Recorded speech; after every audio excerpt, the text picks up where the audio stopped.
Parce que je disais, ceux qui nous ont enseigné la parole de Dieu étaient eux-mêmes sous la loi. Donc n'étaient pas éclairés. Voyez-vous? Et ce qui fait que jusque-là, chacun de nous s'est battu, comme je le disais, s'est battu à chercher à plaire à Dieu, mais malheureusement en vain. Parce qu'il est clairement dit, vous êtes séparés de Dieu, vous tous qui cherchez la justification à travers les œuvres de la loi.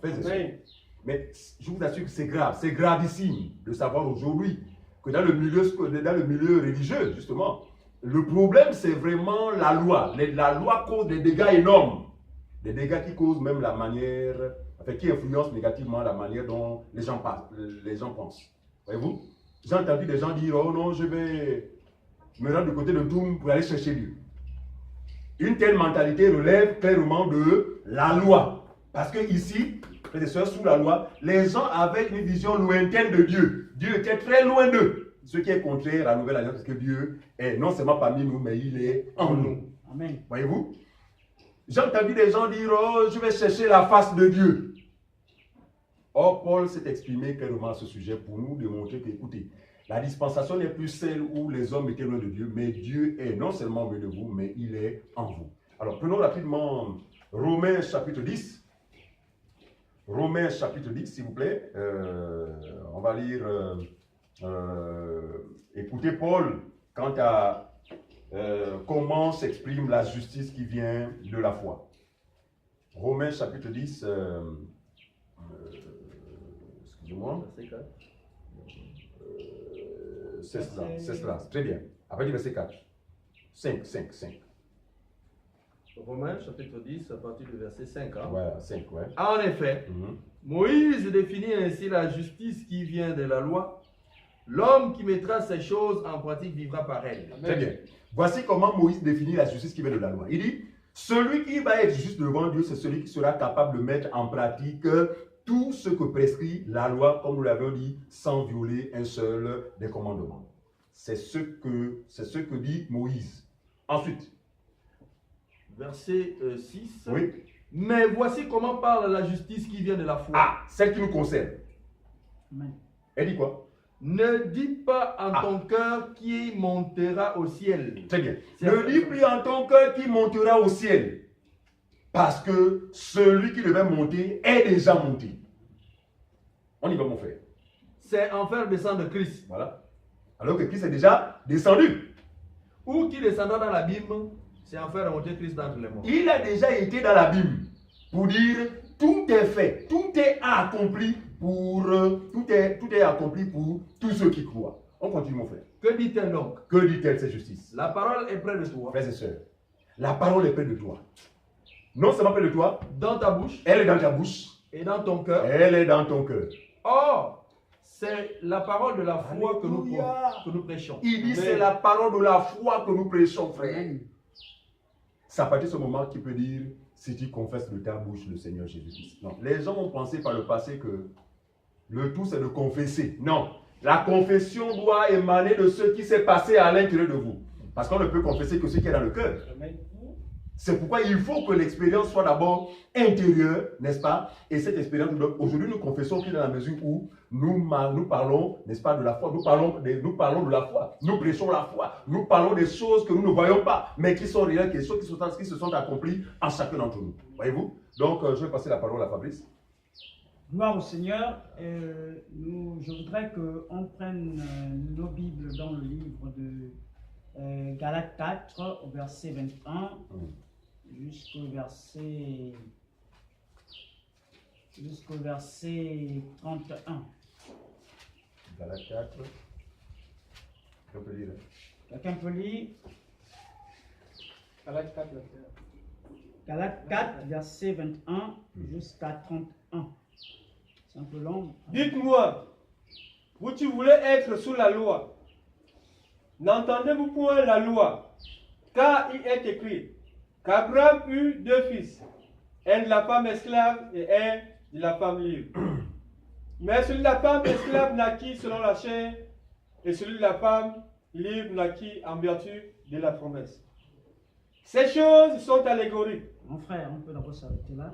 On dit ici Abraham eut deux fils, une de la femme esclave et une de la femme libre.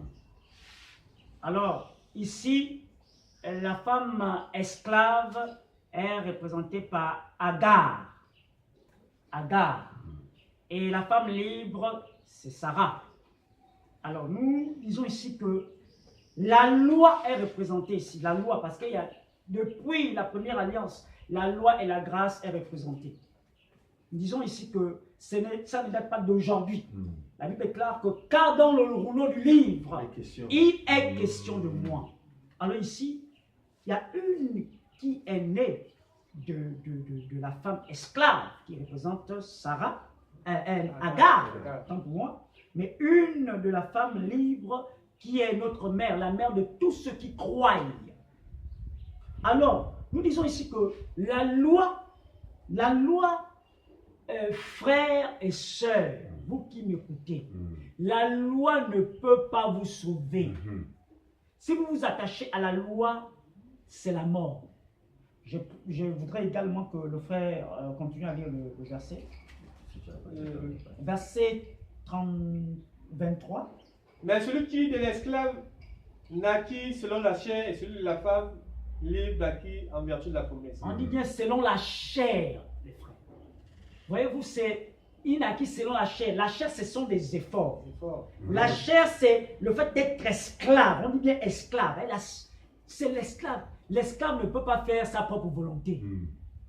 Lorsque tu veux vouloir, tu fais des efforts, malheureusement, comme disait le frère dans la vidéo précédente, que la loi te met toujours des balayages. À chaque fois, parce que tu es esclave. Un esclave ne fait pas sa volonté. Tu prends des résolutions, tu dis à partir d'aujourd'hui, je vais désormais jeûner de 6h à 18h. Toute la semaine. Tu prends cette résolution, tu le fais, mais malheureusement, il va arriver un jour que tu ne puisses le faire. C'est pourquoi nous disons que la loi ne peut pas vous sauver. Alors, continue mon frère dans le livre, toujours au verset 24. Ces choses sont allégoriques, Oui. car ces femmes sont deux alliances. Ces femmes sont deux alliances. C'est pourquoi nous disons ici, les alliances sont différentes. Oui. L'une du mont Sinaï, enfantant pour la servitude, c'est Agar. Car Agar, c'est le mont Sinaï en Arabie. Et elle correspond à la Jérusalem actuelle qui est dans la servitude avec ses enfants. Mais la Jérusalem d'en haut est libre. C'est notre mère. Alléluia. Car il est écrit, régis-toi stérile, toi qui n'enfantes point. Éclate et pousse des cris, toi qui n'as pas éprouvé les douleurs de l'enfantement. Car les enfants de la délaissée seront plus nombreux que les enfants de celle qui étaient mariés. Pour vous, frères, comme Isaac, vous êtes enfants de la promesse. Nous sommes enfants de la promesse. Et de même qu'alors, celui qui était né de la chair persécutait celui qui était né selon l'esprit, ainsi en est-il encore maintenant. Frère, on peut d'abord s'arrêter là. On dit ainsi en est-il encore maintenant. Donc aujourd'hui là, il y a plusieurs soi-disant évangiles. Ils persécutent les enfants de Sarah. Or, les enfants de Sarah, c'est tous ceux qui ont cru. Ceux qui sont libres. Ceux qui sont libres. Ils sont libres de quoi? Libres de la loi. Libres des ordonnances charnelles et autres. Libres du fait de ne dire ne faites pas ceci, ne faites pas cela. Ils sont libres. Et on dit ici, quand on dit Agar représente le mont Sinaï, on dit en Arabie. Souvent, lorsqu'on prenait cette écriture, on regardait plus les musulmans. On regardait plus les musulmans. Mais on comprend qu'à la lumière des Écritures, ce n'est pas seulement les musulmans, mais c'est tous ceux qui s'attachent à la loi. Tous ceux qui s'attachent à la loi sont les fils et les filles d'Agar. Alors, ici, il faudrait que nous puissions comprendre que la loi ne peut nous sauver. Vraiment, la loi ne peut nous sauver. Continue, mon frère. au verset 29. Et de même qu'alors celui qui était né de la chair persécutait celui qui était né de l'esprit. Ainsi en est-il encore maintenant. Mais que dit l'Écriture? Chasse l'esclave et son fils, car le fils de l'esclave n'héritera pas avec le fils de la femme libre. C'est pourquoi, frères, nous ne sommes pas enfants de l'esclave, mais de la femme libre. Amen. Nous ne sommes pas les enfants qui s'appuient sur les ordonnances de la loi. Nous sommes les enfants qui ont été engendrés par la vraie parole. Et cette parole, nous avons cette ferme conviction que ce n'est pas nos efforts qui peuvent nous sauver, ce n'est pas des méthodes mécaniques qui peuvent nous procurer le salut, mais c'est la personne de Jésus en nous. Nous croyons tout simplement parce que c'est lui la vérité. Oui. C'est lui la vérité. Donc le mécanisme et autres, tout ce que nous pouvons voir par-ci et là, nous disons que c'est lui qui nous a rendus libres. Libres. Lorsque nous disons, on parle de réelle liberté, la réelle liberté c'est par rapport à la loi. Par rapport à la loi. Donc, vraiment, nous devions comprendre cela. Je voudrais m'arrêter un temps soit peu et peut-être passer la parole à mes frères. Mon frère Clément. Gloire soit rendue à notre Seigneur. Et vraiment, bien aimé dans le Seigneur, je crois que par la grâce de Dieu, nous allons être édifiés sur ce thème, la loi et la grâce. Ouais. Et vous voyez, vous-même dans Jean chapitre 8, verset 32, c'est une écriture que tout le monde lit beaucoup. Hein. Vous connaîtrez la vérité vous affranchira. Beaucoup pensent que quand on parle d'affranchi, c'est lorsque on aura des biens de ce monde. Non. Affranchi, c'est-à-dire qu'on a affranchi de la loi. C'est-à-dire que c'est à ce moment que nous sommes véritablement libres, quand on est affranchi de la loi. Je vais prendre une écriture dans Galates chapitre 5 à partir du verset 13. Romains autant pour moi. Romains chapitre 5 à partir du verset 13, je vais faire la lecture. Ici, la Bible nous dit, car jusqu'à la loi, le péché était dans le monde. Or, le péché n'est pas imputé quand il n'y a point de loi. Donc, nous comprenons que ce qui révèle le péché, n'est-ce pas, c'est la loi. C'est pourquoi nous voulons vraiment vous interpeller à ne pas continuer à persister dans cette loi. La Bible nous dit que c'est la loi normalement qui vient montrer le péché. Et il dit quoi? Cependant, la mort a régné depuis Adam jusqu'à Moïse, même sur ceux qui n'avaient pas péché d'une transgression semblable à celle d'Adam, lequel était la figure de celui qui devait venir. Donc, c'était rien qu'une image. Quand on parle de figure, c'est une image. Mais la vérité, c'est en Christ. Parce que dans 1 Corinthiens, je pense, chapitre 15, au verset 45, nous pouvons le regarder rapidement tout en gardant, n'est-ce pas, le doigt là où nous sommes là. 1 Corinthiens chapitre 15 au verset 45. 1 Corinthiens chapitre 15, le verset 45. Il est écrit. Voilà, c'est pourquoi il est écrit, le premier homme, Adam, devint une âme vivante. Et le dernier Adam est devenu un esprit vivifiant. Amen. Donc, le dernier Adam est devenu un esprit vivifiant. Donc, le premier Adam, c'était une image. C'était rien qu'une image. Maintenant, le véritable Adam, c'est Jésus. C'est lui le dernier. C'est pourquoi la Bible dit que c'est lui le dernier. Et il dit que, cependant, la mort a régné depuis, on était au verset 15, jusqu'à Moïse, même sur ceux qui n'avaient pas péché un péché semblable à ceux d'Adam et Ève, lequel était une figure de celui qui devait venir. Mais il n'en est pas du don gratuit, comme de l'offense. Donc, Dieu nous fait maintenant, quand on parle de don, c'est-à-dire que c'est maintenant la grâce maintenant. C'est maintenant la grâce. Donc, nous voulons dire que la loi produit la colère. Et si nous perdurons dans cette loi, la colère de Dieu demeure sur nous. On ne peut pas prétendre aspirer au salut tout en demeurant dans cette loi. Puisque la Bible est claire. La loi vient révéler simplement le péché, mon frère. Donc la Bible ne peut pas, le péché, la loi ne peut pas t'amener à connaître véritablement là où Dieu veut t'emmener. C'est pourquoi nous voulons vraiment nous exhorter à ce soir que, bien aimé dans le Seigneur, nous voulons partager sincèrement sur ce thème-là. C'est un thème, on ne va même pas sortir parce que nous disons que c'est pratiquement le thème central. C'est-à-dire que la loi à la grâce. La loi est venue par Moïse, la grâce et la vérité sont venues par Jésus-Christ. Donc, c'est pourquoi nous voulons dire qu'aujourd'hui, le seul moyen qui a été mis en place, c'est la grâce, c'est Jésus.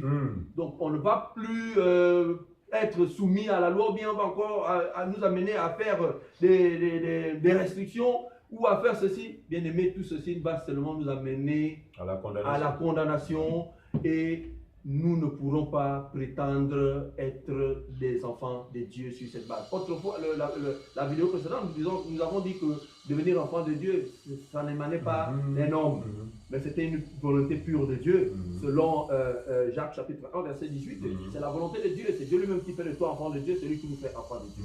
Donc, si nous sommes enfants de Dieu par la grâce, nous ne devons plus continuer à entretenir, n'est-ce pas, la loi. Frères et sœurs, ce serait une erreur monumentale. Donc, et c'est soi-disant aujourd'hui hommes de Dieu qui, n'est-ce pas, pour moi, quand nous parlons de soi-disant, c'est parce qu'ils n'ont pas encore expérimenté, n'est-ce pas, ces choses. Ils ne connaissent pas la loi.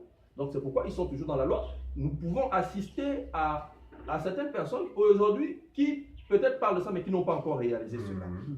Ils parlent bien de la grâce, ils parlent bien, n'est-ce pas, de cette grâce-là, mais ils n'ont pas encore réalisé, mais nous remarquons qu'ils sont toujours dans le jour.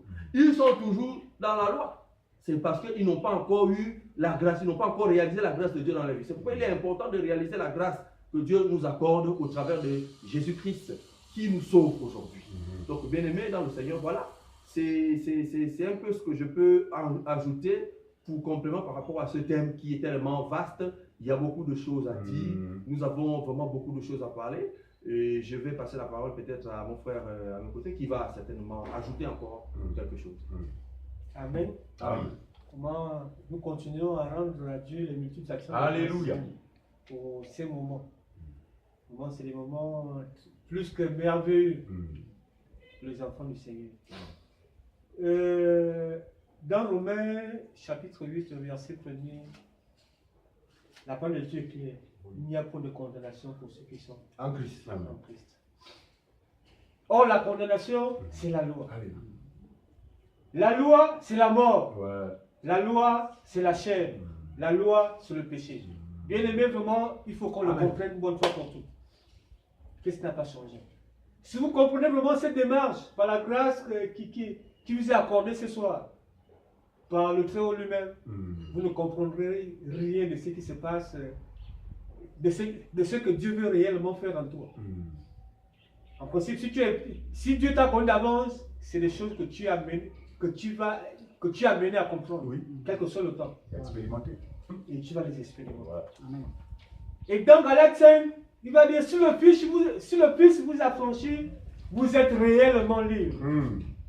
Amen. Si le Fils vous a franchi, vous êtes réellement libre. Le Fils, c'est qui? C'est la grâce. C'est Jésus. Donc, si Jésus, tu vis, tu te décides par la grâce de Dieu à vivre selon la justice de Dieu, tu s'obtiens par la foi, bien aimé, tu es libre en lui. Alléluia. Et lui, il vient demeurer automatiquement en toi. La parole pouvait dire que nos prédécesseurs, c'était les hommes de la même nature que nous. Très bien. Ouais. Je connais bien aimé Paul qui s'est mis en colère. Pierre qui a renié Jésus. Oui. Pierre qui a même abandonné sa famille. Sa femme et enfants. Mais à cause de la grâce de Dieu qui coulait en eux, Dieu lui-même les a justifiés. Aujourd'hui, ils peuvent s'estimer heureux d'être assis à la droite du Père. Ou alors au sein d'Abraham, si vous voulez. Très bien. Dieu n'a pas changé. De même, nous aussi, eux, ils n'ont pas raisonné avec les Écritures. Ils ont cru que c'était le Christ. C'était le dépositaire du salut véritable, et non Moïse. Pour ce fait, prenons Hébreux chapitre 10.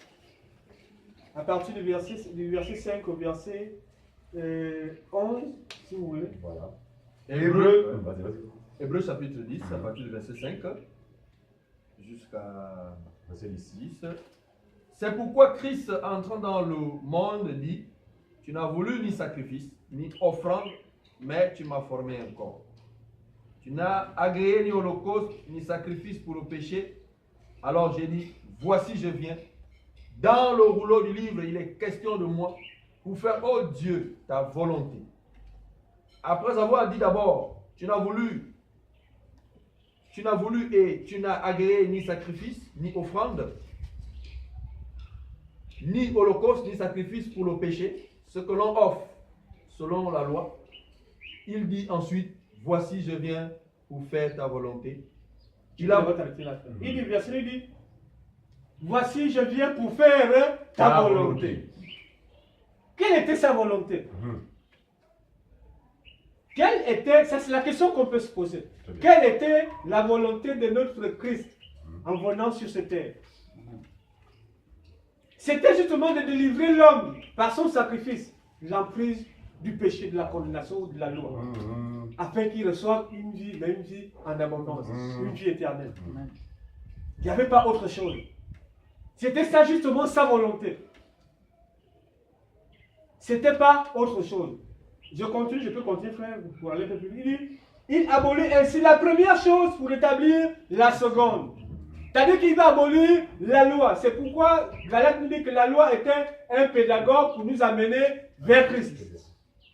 Mais l'accomplissement de toutes choses, c'était en Jésus. C'était un chemin que Dieu, si on peut appeler ça le plan du salut, que Dieu avait mis en marche, préétabli pour chercher à racheter l'homme, pour chercher à sauver l'homme. Et lui-même, il est venu accomplir toutes choses. C'est pourquoi, à la croix, il va dire, tout est accompli. Le tout accompli, c'est justement ça. Je continue, il dit, c'est en vertu de cette volonté que nous sommes sanctifiés. C'est en vertu de cette volonté, Alléluia. de l'acte posé par le Christ, que nous sommes sanctifiés. On comprend par là qu'en français, la sanctification ne vient pas d'un homme. Amen. Donc, toi, tu fais des efforts pour te sanctifier. Tu ne le peux. C'est pas possible. La sœur Jean peut, c'est que disait le frère au début. Ceux qui utilisent le livre d'Hébreux chapitre 12, verset 14. Ça, c'est l'explication même de ce verset biblique. Voilà. De chercher la paix avec nous, c'est la sanctification sur laquelle personne ne veut le Seigneur. Tu peux rechercher la sanctification si ce n'est que le Seigneur. Or, nous savons que cette offrande, Christ l'a fait d'autant pour moi une bonne fois pour toutes à la croix de Golgotha. Il dit, par le front du corps de Jésus-Christ, une fois pour toutes. Merci beaucoup. C'est Christ qui est venu tout à accomplir, pas autre chose. Quel effort! Ah, ça. Quel effort. Dans la loi, personne ne pouvait bien aimer. Il faut vraiment que vous le compreniez. Personne ne pouvait. D'Adam là-bas, de Genèse jusqu'à Malachie, personne ne pouvait. S'il faut parler comme ça là. Personne ne pouvait. Personne n'a pu. Et personne n'a pu. Et Christ a dit, bien-aimé, non, je vous aime trop. Et c'est là où, d'où l'importance de Jean chapitre 3, verset 16. Très bien. Il regarde comme ça, il dit non, c'est compliqué pour l'homme que j'ai passionné à mon image et ma ressemblance. Pour l'homme que j'aime tant, il faut que même j'aille m'offrir un sacrifice. Il est venu, il a tout pris. Tes fardeaux, passé, présent et futur. Il a porté en lui. Laisse-moi même porter toutes ces choses-là. Parce que c'était pesant. Mes vies livrent en moi. Amen. Amen. Arrête de chercher à plaire à Dieu. Arrête des efforts pour chercher Dieu. Parce que personne ne peut chercher Dieu. C'est pas possible. Amen. C'est Dieu qui se révèle. Personne ne peut le faire. Donc, bien aimé dans le Seigneur, cette exhortation, vraiment, ce que nous avions fait, doit nous amener. Ce n'est pas pour conclure. C'est peut-être ma conclusion, je ne sais pas. dans Apocalypse chapitre 3,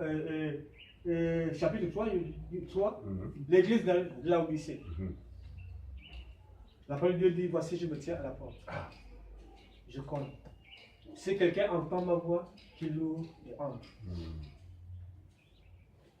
Nous cognons aux portes de vos cœurs. N'endurcissez pas vos cœurs. Puisse la grâce de Dieu vraiment couler en vous. Vous touchez pour que vous sortiez de ces ténèbres. Parce que la loi c'est les ténèbres. La loi c'est l'ignorance. Confusion. C'est la confusion. L'erreur. Et c'est cette confusion qui anime le trois quarts des assemblées. Malheureusement. Où est le véritable? Le véritable c'est Jésus. Alléluia. C'est la grâce. Amen. Qui s'est sacrifié pour toi et moi. Afin que nous ayons la vie éternelle. Allez les gars, allez, jeûner n'est pas un ticket pour le ciel. Jamais. Faire tous ces efforts n'est pas un ticket pour le ciel. Ce qui est un ticket pour le ciel, c'est Jésus en toi. Amen. Et Jésus en toi, C'est la perfection. c'est la perfection. Parce que c'est le seul qui a accompli le sacrifice parfait. Alléluia. Celui qui a posé cette œuvre parfaite en nous. Amen. Donc je peux m'arrêter là. Que Dieu seul soit glorifié et que soit Vraiment, nous disons merci. Et je vais donner la parole à mon Voilà. frère. Ok, ça va être certainement ma dernière intervention. Voilà, donc simplement, je rends grâce à Dieu. Je vous assure, je ne sais pas si ceux qui nous regardent ont ce privilège-là, en fait, vraiment ressentent le privilège que le Seigneur nous accorde, que de comprendre ces choses que plusieurs ont dans leur Bible depuis des années. Certains ont lu et relu ces passages, mais n'ont jamais eu la grâce de comprendre. C'est pourquoi nous disons que la parole de Dieu, ce n'est pas la lettre, mais c'est l'esprit. Pour nous, l'esprit, c'est l'explication. Ou encore, la révélation de ce qui se cache derrière la lettre. Voyez-vous? Alors, le frère pouvait dire ceci, que Jésus est celui qui est venu accomplir quoi? Toutes les œuvres auxquelles nous étions incapables d'accomplir. Et Pierre va le dire, il va dire justement en Actes chapitre 13, à partir du verset 38, il va dire, sachez donc, hommes frères, que c'est par lui que le pardon des péchés vous est annoncé. Le verset 39. Et que quiconque, suivez-moi bien, il est écrit, et que quiconque croit en Jésus, effectivement, est quoi? Est justifié par lui de toutes les choses dont vous ne pouviez être justifiés par la loi de Moïse. Amen. Regardez. Amen. Aujourd'hui, rechercher la justification à travers les œuvres de la loi, c'est carrément méconnaître ou encore bafouer ou rejeter la personne de Christ. Les gens pensent que rejeter Christ, c'est lorsque quelqu'un vient au péché l'évangile. Oh non, je ne veux pas attendre l'évangile. Non. Il y en a qui reçoivent, qui tiennent la Bible entre leurs mains, mais qui sont en train de rejeter Christ. En quoi faisant? En méprisant l'œuvre de la croix. Frères et sœurs, il n'y a pas de vie chrétienne sans l'œuvre de la croix. Nous voulons dire que l'œuvre de la vie chrétienne commence même à partir de l'œuvre de la croix. Donc, quiconque néglige, quiconque en fait méprise cette œuvre demeure dans la mort. Parce que c'est cette œuvre-là, n'est-ce pas, à travers laquelle Jésus est venu accomplir ce qui nous a condamnés, ce qui a maintenu la malédiction sur nous, ce qui a maintenu la mort sur nous. C'est cette œuvre-là. Voyez-vous? Et Paul va dire quelque part, Romains chapitre 8, Romains chapitre 8, verset 2 à 4. Quelqu'un va faire la lecture, s'il vous plaît. Romains chapitre 8, verset 2 à 4. Que dit la parole de Dieu? En effet, la loi de l'esprit de vie en Jésus-Christ m'a affranchi de la loi du péché donc, et de la mort. faisons cette différence qu'il y a loi et loi. Il y a la loi selon la chair, donc la loi de Moïse, une loi charnelle, une loi de condamnation. Mais maintenant, en tant que croyants, nous sommes sous un régime d'une loi, mais cette fois spirituelle. Une loi qui vient correspondre avec ce que nous sommes devenus. Parce que nous sommes devenus désormais des hommes et des femmes spirituels. Ici, nous parlons de ceux qui ont cru. Amen. Voyez-vous? On y va. Donc, cette loi, selon l'esprit, nous a affranchis de quoi, mon frère? Nous affranchis de la loi du péché Très et bien. de la mort. Donc, nous avons été délivrés de la puissance de la loi de Moïse, frère. Donc, la mort qui était attachée à cette loi ne peut plus nous frapper. La malédiction qui était attachée à cette loi ne peut plus nous frapper. La condamnation qui était attachée à la loi de Moïse ne peut plus nous frapper. nous avons été affranchis. Grâce à quoi? À la loi de l'esprit. C'est ça? La suite, mon frère. Car chose impossible à la loi, Ah! parce que la chair la rendait sans force. Dieu a condamné le péché Alléluia. dans la chair en envoyant à cause du péché son propre Fils dans une chair semblable à celle du péché. Alléluia. Le Seigneur a condamné le péché. En fait, il a condamné en notre faveur. C'est-à-dire que le péché est condamné que dans la vie de celui qui croit. Amen. Amen. Parce que finalement, la sanctification dont parlent les gens des églises, là, c'est qui? C'est la personne de Jésus. Amen. Cela est indiqué. 1 Corinthiens chapitre 1, le verset 30 à 31. Que Jésus s'est fait pour nous sanctification, frère, sagesse, mais c'est lui. Frère, je vais boucler avec le passage malheureusement mal interprété par ceux qui prétendent se sanctifier. Parce que pour nous, personne ne peut se sanctifier. Aucun homme ne peut se sanctifier par lui-même. Mais nous croyons que par la foi en Jésus-Christ, c'est Jésus qui nous sanctifie. Amen. Recherchez la paix avec tous. Frères et sœurs, avez-vous vu un homme qui est en paix avec tous? C'est pas possible. Ou qui peut le faire? Regardez, on va vous donner l'explication de ce passage. Regardez, on ne peut être en paix avec Dieu si on n'est pas en paix avec ceux qui ont constitué le fondement de cet enseignement apostolique. Ici, être en paix avec Pierre, être en paix avec Paul, c'est être d'accord avec ce qu'ils ont enseigné. Amen. Donc, quand quelqu'un déjà n'est pas en paix avec les 12, ne peut pas être agréable à Dieu. Amen. Très bien. Parce que notre sanctification vient de cet enseignement. Amen. Amen. C'est cet enseignement qui nous rend purs. Donc, il dit, recherchez la paix avec tous. Frère, la paix, c'est accepter que la femme ne doit pas enseigner. Parce que c'est Paul qui l'a enseigné. Amen. Rechercher la paix avec tous, frère, c'est de savoir que la femme doit, pendant qu'elle prie, se voiler les cheveux. En cela, nous disons que nous sommes en paix avec tous. Maintenant, la sanctification, effectivement, aura lieu. Pourquoi? Parce que c'est cette parole qui nous sanctifie. Jean 17, 17. Amen. Il dit, sanctifie-les par la vérité de ta parole, car ta parole est la vérité. De quelle sanctification parlez-vous, monsieur, madame? De quelle sanctification parlez-vous? Parce que ça, c'est un langage qui est courant aujourd'hui. Oh, je me sanctifie. Oh, je me suis sanctifié depuis, ça fait déjà 12 ans, vraiment. Et quand la personne parle comme ça, il parle du fait qu'il s'est abstenu des rapports sexuels depuis 12 ans. Je t'annonce, mon frère et ma soeur, ce n'est pas cela la sanctification.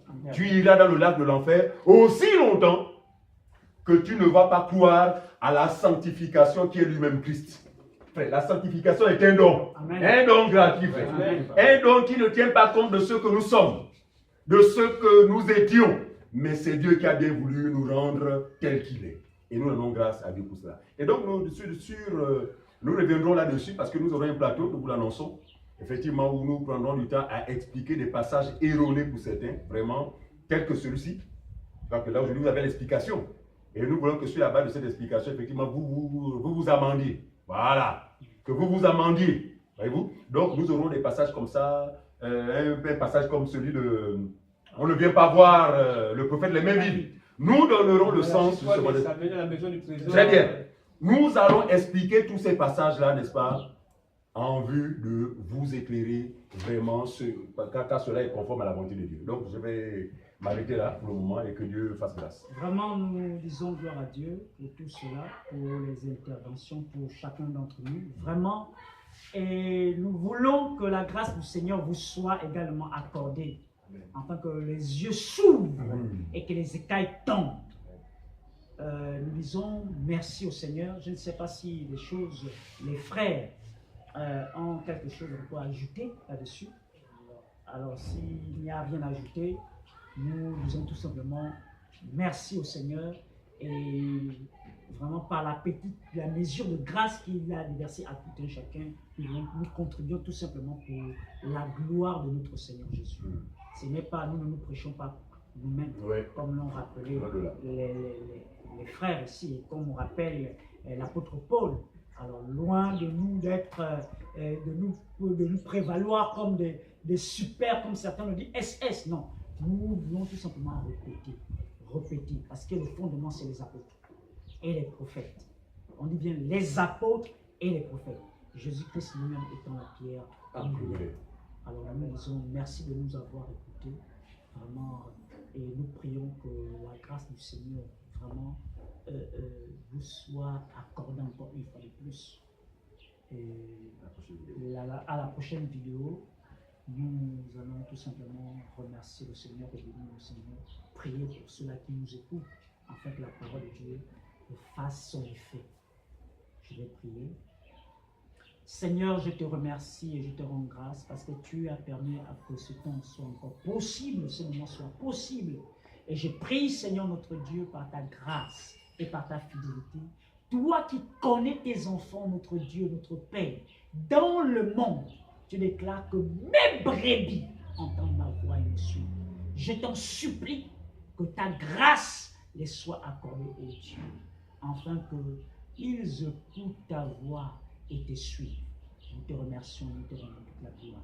Nous ne comptons que sur toi parce que, Seigneur notre Dieu, comme l'ont exprimé nos prédécesseurs, que sans toi, nous ne pouvons rien faire. Seigneur, nous ne reposons que sur toi et nous avons les yeux fixés sur toi. À toi ce soit la gloire. Au nom de Jésus. Merci pour ce temps. Au nom puissant de Jésus. Amen. Amen. Amen.